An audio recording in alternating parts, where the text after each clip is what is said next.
नमस्कार बच्चों, कल अपन ने हिस्ट्री पार्ट 2 में पढ़ा था फ्रांस में राजतंत्र का उन्मूलन और गणतंत्र की स्थापना कि फ्रांस में किस तरह राजा का शासन समाप्त हुआ और गणतंत्र एक स्वतंत्र राज्य की स्थापना हुई और उसमें किस तरह लोगों ने भाग लिया और जैकोबिन क्लब बनाया गया और उस जैकोबिन क्लब के तहत एक नई असेंबली बनाई गई जिसका नाम रखा गया कन्वेंशन।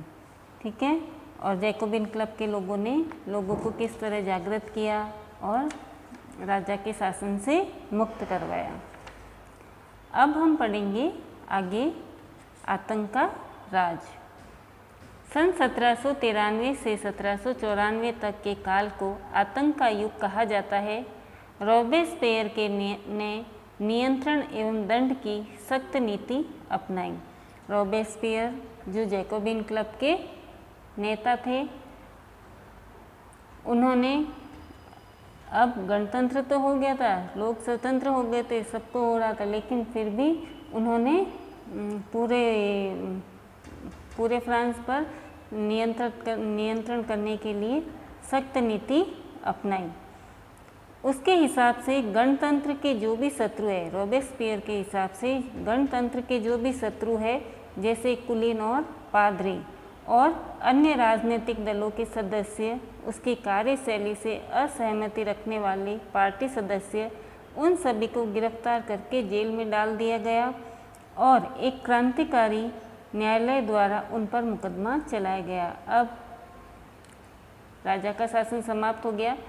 जैकोबिन क्लब का जो नेता था रॉबेस्पियर, उसने क्या कहा कि अब जो भी गणतंत्र का शत्रु है, ये कुलीन, पादरी और भी कई राजनीतिक दलों के जो सदस्य हैं और जो हम रॉबेस्पियर के कार्यों से सहमत नहीं हैं, उन सभी लोगों को गिरफ्तार कर दिया जाए और जेल में डाल दिया जाए और उन पर मुकदमा चलाया जाए।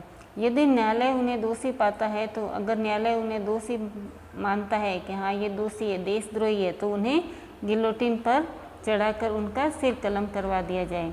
गिलोटिन एक आरा मशीन जैसी मशीन होती थी जो दो खंभों के बीच में लटकने वाली मशीन थी, जिस पर रखकर अपराधी का सिर धड़ से अलग कर दिया जाता था।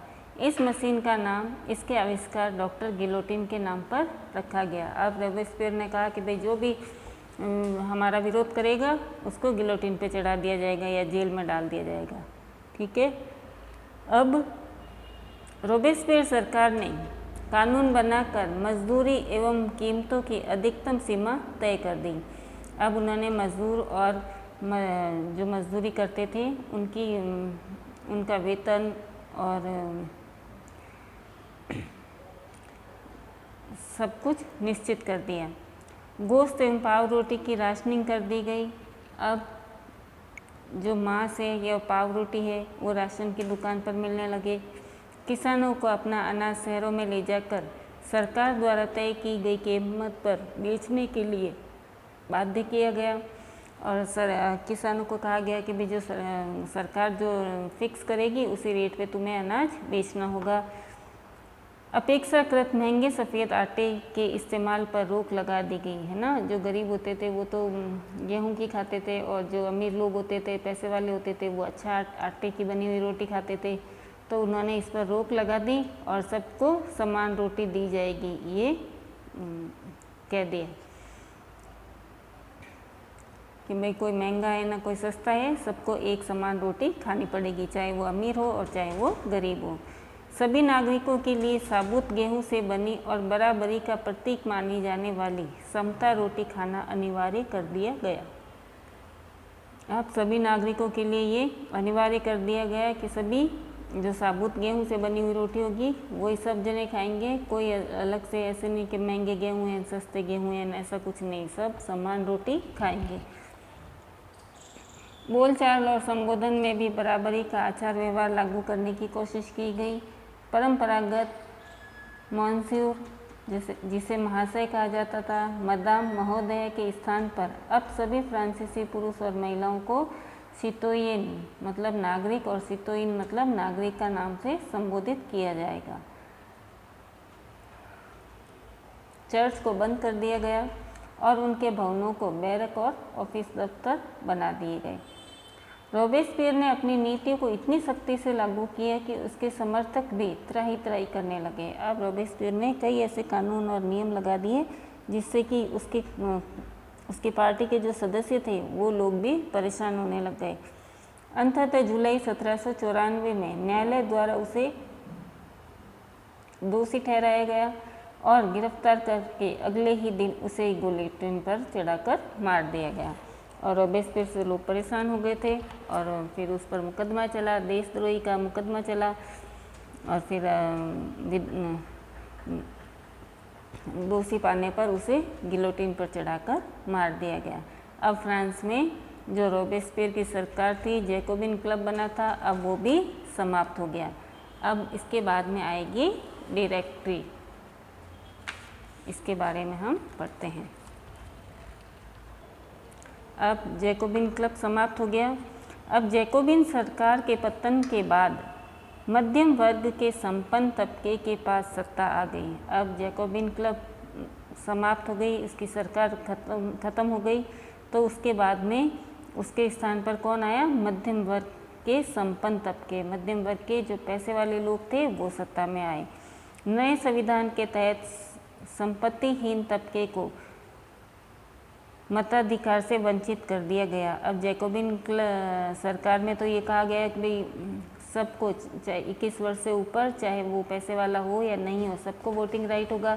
लेकिन जैकोबिन सरकार के पतन के बाद जो नई सरकार आई उसने क्या कहा कि जो संपत्तिहीन होंगे उन्हें वोट नहीं देने दिया जाएगा। इस संविधान में 2 चुनी हुई विधान परिषदों का प्रावधान था। इन परिषदों ने 5 सदस्यों वाली एक कार्यपालिका डायरेक्टरी को नियुक्त किया और फिर एक नया संविधान बनाया गया जिसमें 5 सदस्यों वाली एक डायरेक्टरी बनाई गई।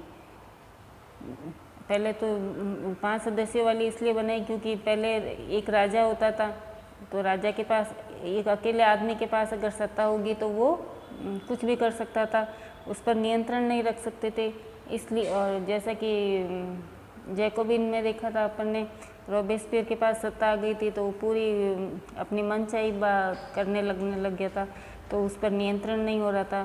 तो ऐसी स्थिति दोबारा न आए इसलिए अब 5 सदस्यों वाली एक कार्यपालिका बनाई गई जिसे डायरेक्टरी कहा गया। इस प्रावधान के जरिए जैकोबिन के शासनकाल वाली एक व्यक्ति केंद्रित कार्यपालिका से बचने की कोशिश की गई, लेकिन डायरेक्टरों का झगड़ा अक्सर विधान परिषदों में होता था और डायरेक्टरी के जो डायरेक्टर थे उनमें झगड़े होते रहते थे। तब परिषद उन्हें बर्खास्त करने की चेष्टा करती थी। अब डायरेक्टरी की राजनीतिक अस्थिरता ने सैनिक तानाशाह, अब डायरेक्टरी के लोग जो 5 सदस्य थे वो भी आपस में किसी बात पर बहस हो जाती थी और एक बर्खास्त भी कर दी जाती थी। तो ऐसी स्थिति में वहाँ एक तानाशाह की और अस्थिरता ने जन्म हुआ। राजनीतिक अस्थिरता आने लगी इस डायरेक्टरी में, तो इसका फिर फ़ायदा किसको मिला? नेपोलियन बोनापार्ट को। और ऐसी स्थिति में फिर कौन आया? बाद में नेपोलियन बोनापार्ट आ गया, तो जो बहुत ही खतरनाक था। ठीक है बच्चों, इसके आगे हम कल पढ़ेंगे। धन्यवाद।